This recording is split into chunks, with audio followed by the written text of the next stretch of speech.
In the last installment in this series, we tore down the Compaq Portable 386 to find out which capacitor might have popped.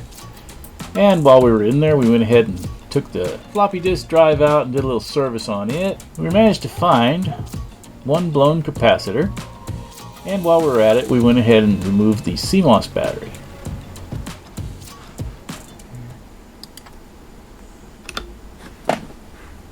Alright, so I got the new caps in, and so we'll go ahead and put those new caps in to replace the old ones. This is a 250 volt 6.8 microfarad.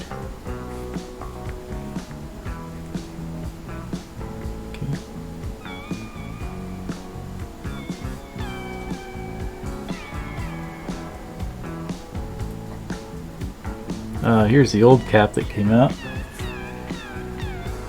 This is the old 25 volt 180 microfarad. We're replacing it with the new one with the same value.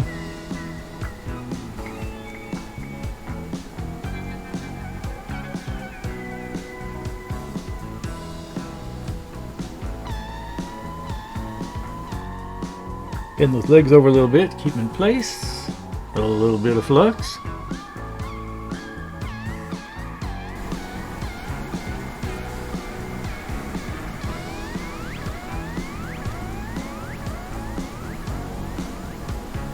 And we'll solder them in.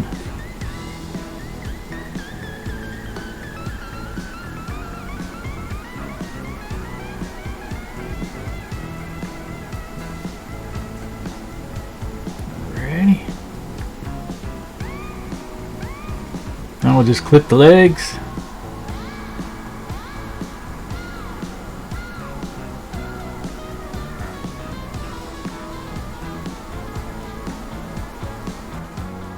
And clean the flux off the board with some isopropyl alcohol.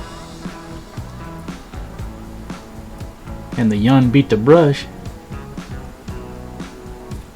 Now, the original capacitors were glued together, so I'm going to take some hot glue and do the same to the new ones.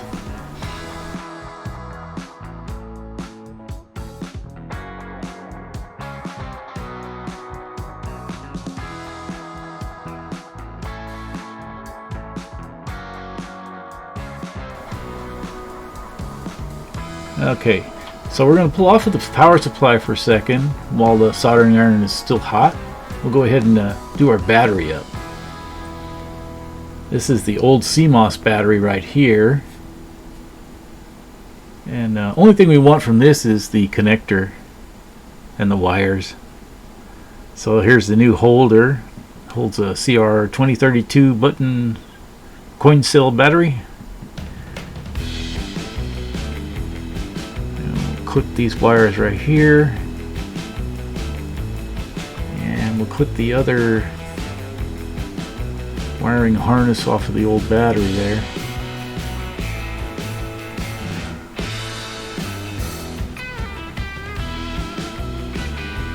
So it's a lot easier to source the coin cell batteries. They don't leak, although this one didn't leak either. I know the coin cells aren't going to leak.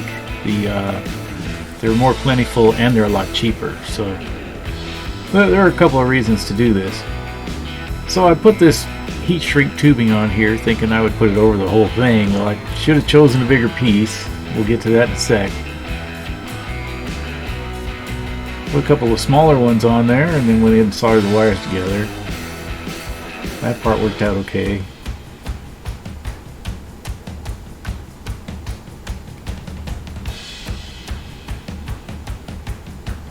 So of course when I went to put the big sleeve over the whole thing to make it look real nice, yeah, it wouldn't go over. There we go. Disappointment time. So just to seal it in, I went and wrapped it up with a little tape. I mean, whatever. I'm over it. Okay, so we're gonna remind ourselves of the orientation of the wires and try to figure out which way to mount the battery and whatnot. So yeah, it's very important to remember to put the battery in the holder before you strap it down with the zip ties. Ask me how I know.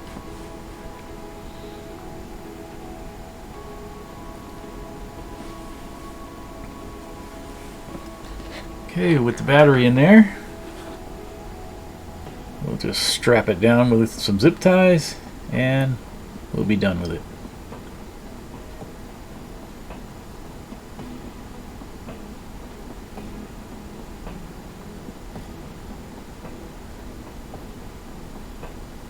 Alright, back to the power supply. We'll go ahead and get it put back together here.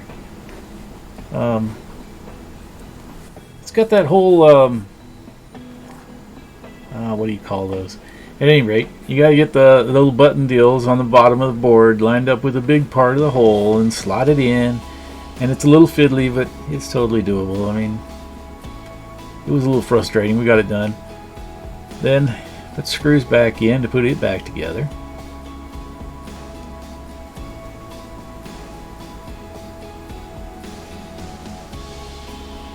Yeah.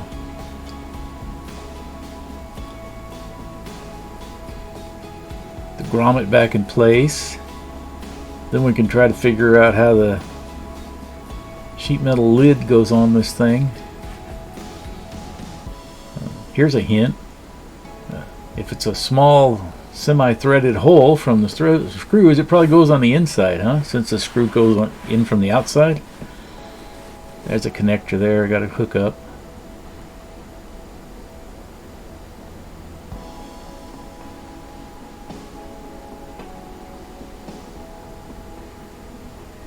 So now we can start the fun.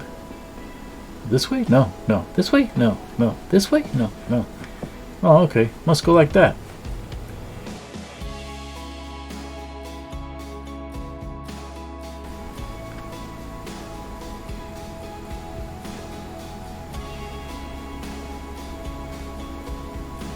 There we go. Run the screws in. And it's power supply again. Let's get the case. So the power supply kind of fits in there in these little grooves.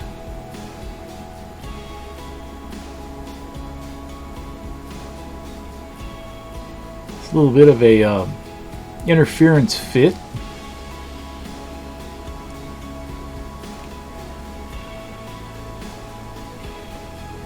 I'll tuck the harness, the wiring harness underneath this. I believe that's the video cable. That big loop there that I'm tucking things under. A couple little connectors.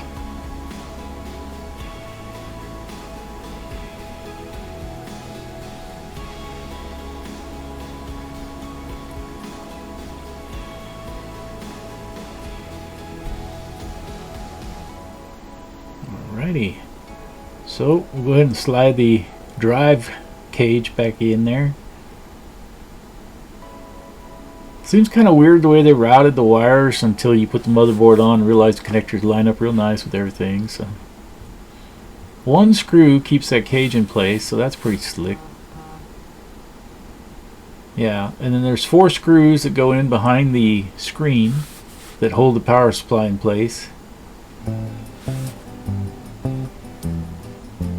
So we'll go ahead and put the ones that are easy. They're at the bottom. You just lift the screen up and you can get to those at the bottom. They're easy enough.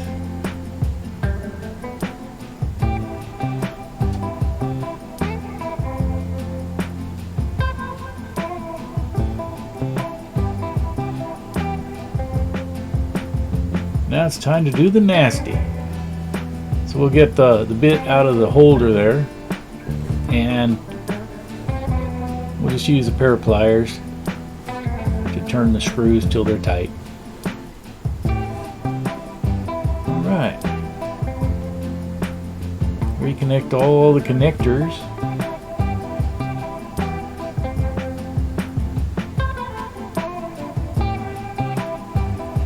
There's a nice overhead view instead of that one over my rib cage. So that's what I was talking about, how the connectors go right to the parts on the motherboard where they go. So it's very well organized once you put it back together the way it's supposed to be.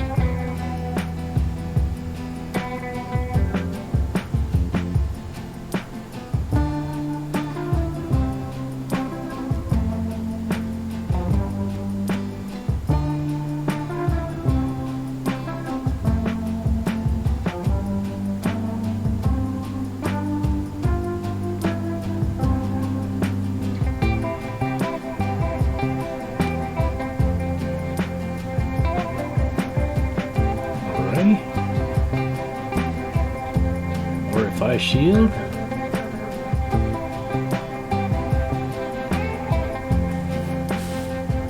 It's one of the more annoying parts of this kind of work is that you go to mount the motherboard. Some of the screws go in, you know, without any consideration to that RFI shield, and then of course you always seem to put one or two screws in that shouldn't have before you put that shield on, so they got to come back out.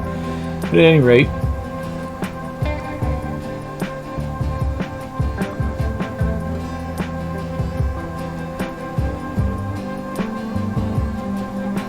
so here I'm just kind of seeing, do I have enough screws in here so we can test it before we put it all the way back together and find out we didn't fix it. So here we go with that. Let's see, we're take her for a little test spin. Well, fired up. No smoke.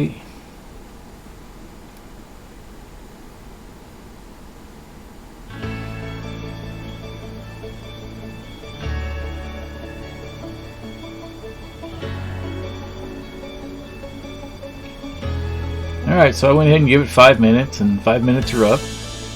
Didn't smoke or anything, so I guess we're fixed. Let's finish putting it back together.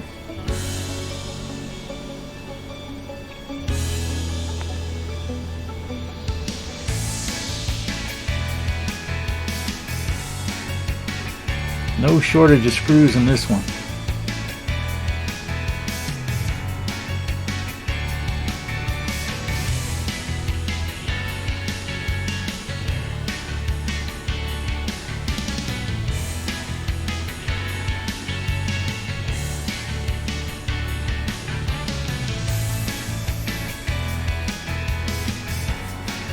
The old CPU cover on.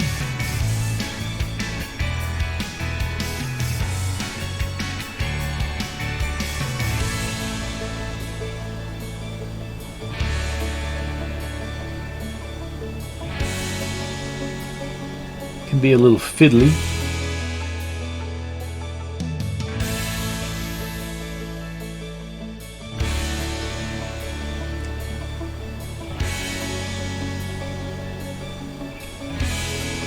Nice.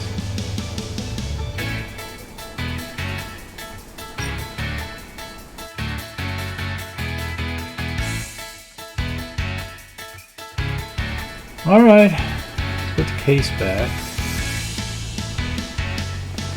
So I've got the bezel still off of the floppy disk drive because I haven't retrobrighted it yet at this stage. So that's why there's a gaping hole there. So then that corner looks like it got hit by the ugly stick because it's broken, got glued back together. Alright. Allegedly it's a computer again. Let's see.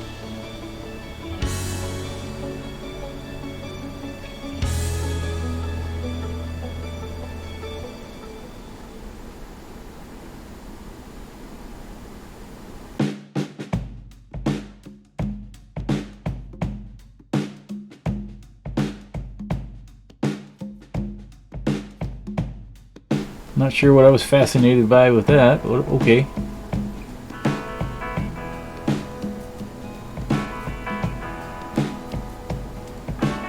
Hook the keyboard back up. That connector fits very snugly.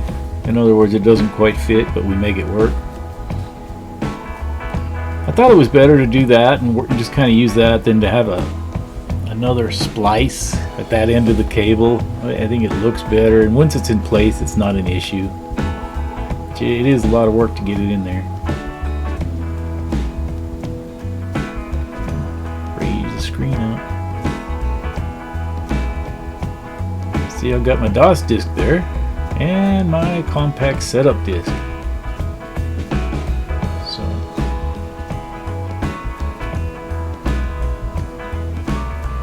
it's alive now. We got this memory error. Some of our RAM is not working properly.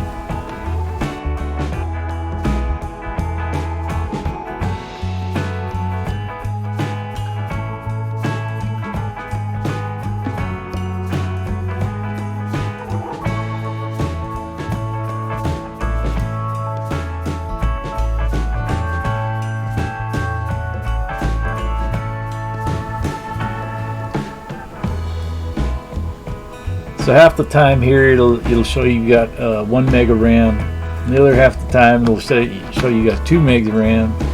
So you always got this memory size error thing going on. At any rate, we'll run the setup disk.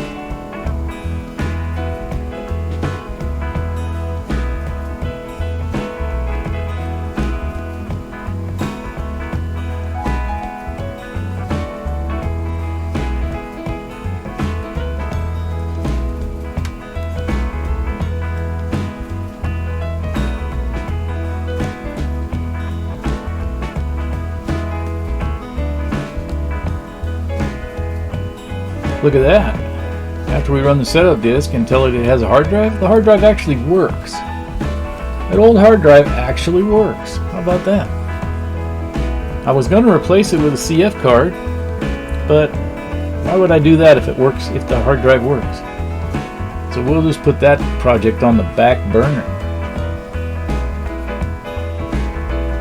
Much more nostalgic to hear that old hard drive clicking away.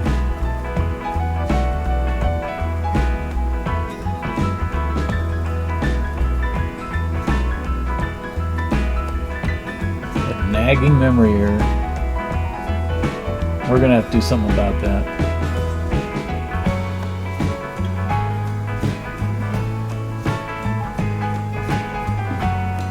So you see where it started that spreadsheet program, and I failed to mention that I had edited the AutoExec BAT program or file so that it wouldn't start that spreadsheet automatically anymore. Now when it starts up, it just drops into DOS, where we can do something with it. So we're going to go ahead and check to see if our CMOS battery is working properly. So the time looks good. You can check the date too, but I mean, if the time's set, the date should be, and it is, looking good. And it held our settings too, so I mean that should give you a clue the battery's working, right? So this is Compaq DOS version 3.31. Okay. Yeah. No man, no free. Yeah, sometimes I get confused as to what commands do what on what computers. So there's a look at basic. Should be able to return to DOS by typing system. Okay, I'm having a look at the directory. That was easy for me to say. Hey, look at that.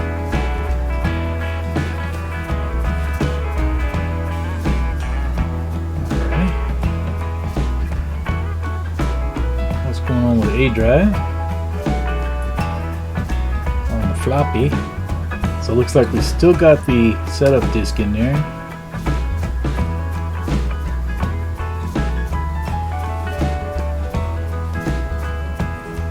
Yeah, it shows memory size error, so automatically fix that. Supposedly. Alright. So exit and save changes. Do our problems go away? No. Yeah, we're gonna have to take it apart, figure out which ones are bad. So we're going to run the memory diagnostics and see if it'll identify which memory modules might be bad.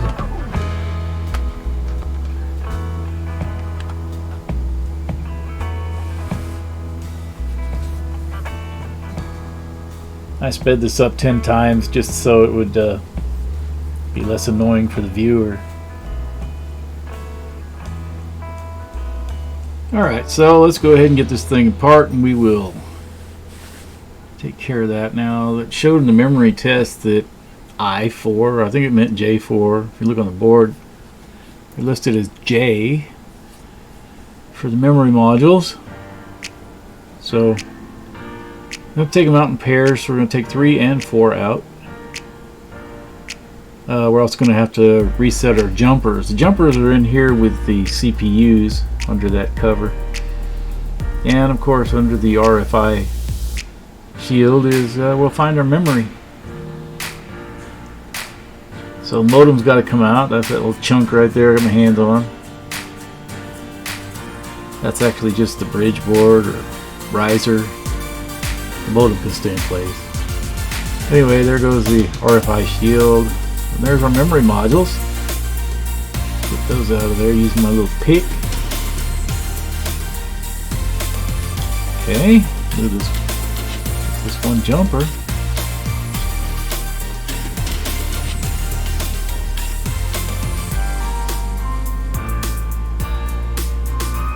Okay, should be set up to use 1 megabyte now.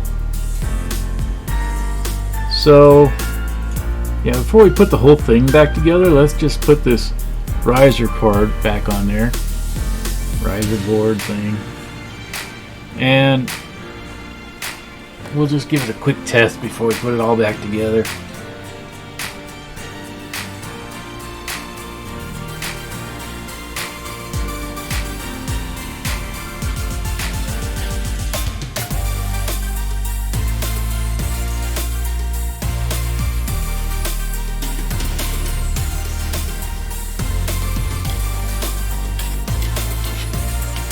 Go, get her set up and give her a try. So we changed the memory size, so naturally we're going to have to run the setup disk again, get that set up. It's currently set to expect 2 megabytes.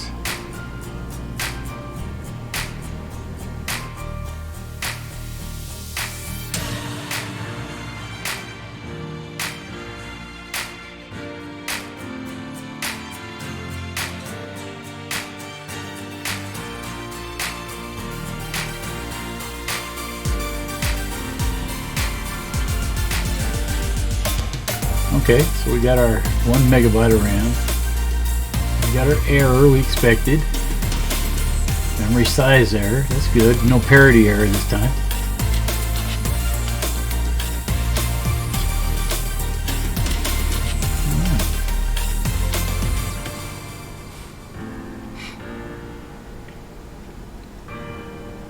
Load up the old setup disk.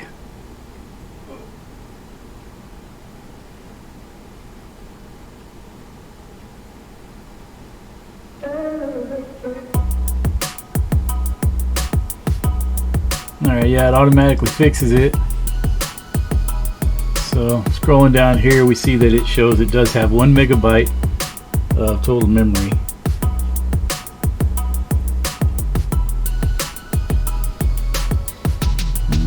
Alright.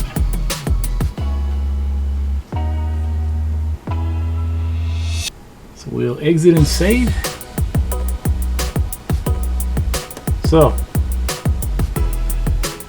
we can get rid of the setup disk. Maybe it can just, for the first time ever, you can actually turn it on and have it go to a command prompt instead of stopping to error. So let's see. Here we go.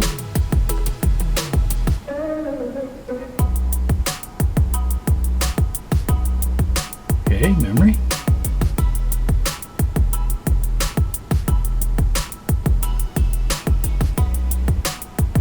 Hey, there she is. Awesome. Awesome. I forget which computer I'm using. This doesn't have a games directory on this one. I think about the only game I really got is the robots. So let's go ahead and load robots.